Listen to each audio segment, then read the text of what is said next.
The development of a country depends on the economic system of that country, and this economic system has taken a new shape by economic globalization.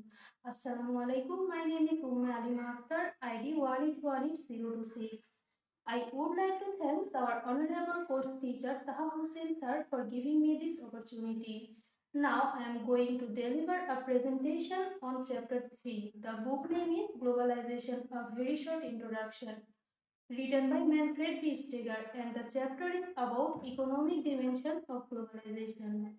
The first thing the author focused on this chapter basically about the history of economic globalization. The concept of economic globalization came after the Bretton Woods Conference in New England after World War II. The participants in this conference established some mandatory rules for the expansion of international trade. The three international organizations, the World Bank, the WTO, and the GATT, was established by this conference. These organizations play an important role in economic globalization. In this chapter, the author briefly discussed about this. The developed countries are the proponent of these organizations. They have created many partial rules and regulations that have creating major inequalities in the world economy. For example, in 1999, the top 200 TNCs were based on only three countries: the United States, Japan, and Germany. This makes the difference clear between global north and global south. For this inequality, the indebtedness increase of the global south countries to the countries of the global north.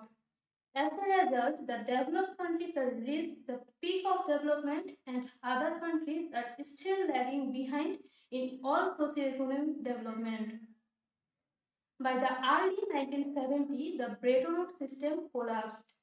The collapse of Bretton Woods system caused major changes in the world economy.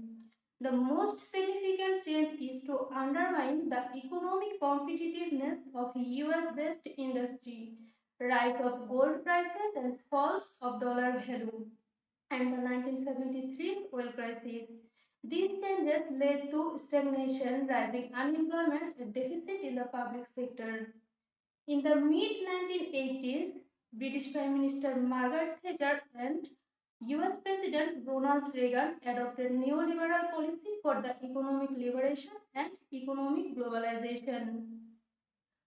Some of the notable steps of neoliberal system are: firstly, the privatization of public enterprises; secondly, deregulation of economy; thirdly, liberalization of trade and industry; fourthly, massive tax cuts, etc.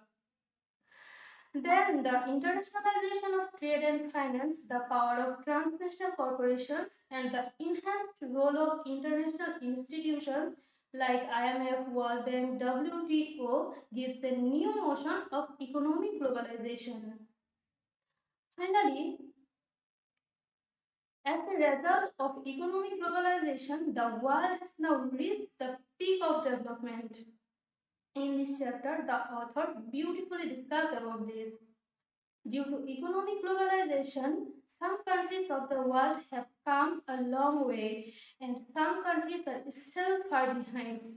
This inequality can be eliminated if international organizations identify this and perform their duties properly. Only then will every country in the world be able to enjoy the benefits of economic globalization equally. That's all about my chapter review. Thanks.